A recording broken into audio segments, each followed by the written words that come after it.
நீங்கள் ஒரு தீர்மானம் செய்து விட்டீர்கள். நான் மிகவும் அதிர்ஷ்டசாலி.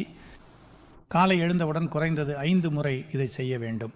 நான் மிகவும் அதிர்ஷ்டசாலி. நம்பிக்கையுடன் 21 நாட்கள் இதை செய்யுங்கள். 7 நாட்களில் உங்கள் அதிர்ஷ்ட நட்சத்திரம் பிரகாசிப்பதை நீங்கள் காண்பீர்கள். நான் அம்மாக்களுக்கு அவர்களது பிள்ளைகளுக்காக இதை அதிகமாக செய்யச் சொல்கிறேன். குழந்தை 3 வயதாகிவிட்டது அல்லவா? சிறிது பேசத் தொடங்கிவிட்டது. அம்மாக்கள் தங்கள் பிள்ளைகளை தூக்கி எழுப்பி அவர்களிடம் சொல்லச் செய்யுங்கள், நான் புத்திசாலி. 3 முறை சொல்லச் செய்யுங்கள். புத்தி வளர்ச்சி அடையும், வளர்ச்சி ஏற்படும். பலருக்கு இது முதல் வகுப்பாக மிகச்சிறப்பாக நடந்துவிட்டது. 7 நாட்களில் அவர்களுக்கு பிள்ளை படிப்பில் ஆர்வம் காட்டத் தொடங்கியது என்று தெரிந்தது. யாராவது 5 வயது, யாராவது 8 வயது.